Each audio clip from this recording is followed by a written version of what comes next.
Sana all nga ni. So for today's video ay samahan nyo naman akong gumawa ng money cake na mapapasana all na lang tayong lahat.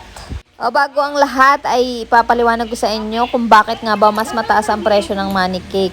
Pero sa akin, kunti lang talaga yung dinadagdag ko. Na-realize ko dapat pala mas malaki, char.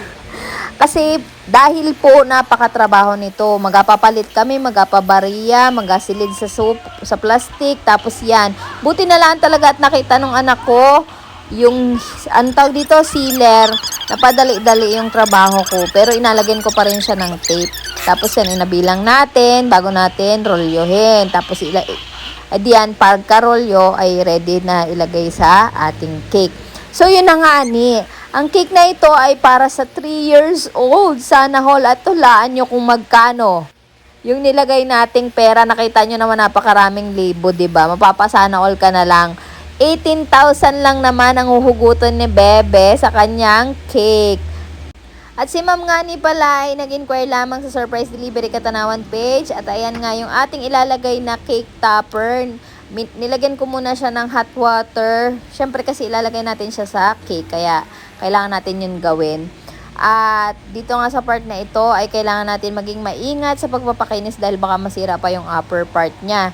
Medyo nahirapan din nga niya ako sa paghanap ng laruan na yun. Gawa ng medyo rush itong cake na ito. Ay, alam niyo naman ako yung nagpalusena pa. Pagkadating ko pa ako naghanap. Pero thank God na din at nakahanap ako na nagustuhan naman ni Ma'am. So yan ang ating finished product at ready na i-deliver. Ay di na naman kita magkwento tungkol sa pagde-deliver. Akala ako ay ang pagdalhan ko ay Duungan Ilaya. Sa mga taga-Katanawan dyan, alam nyo naman yung magkaiba nga ni pala ang daan ng Duungan Ilaya at Duungan Ibaba. Hindi naman lingid sa mga kaalaman ng mga nakakapanood na sa akin ay nakapag-deliver na ako ng ilang beses din sa Duungan Ibaba.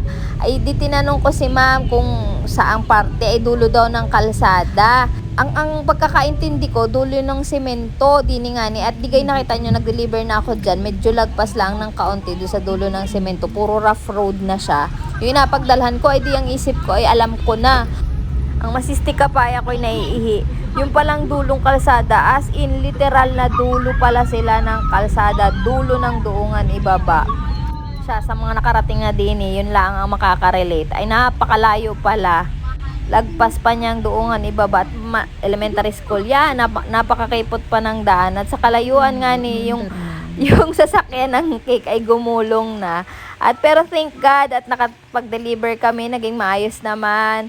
At sana nagustuhan nila, sana po ay naging masaya kayo. Ako naman po ay naging masaya rin at nakarating ako din. Yun lang.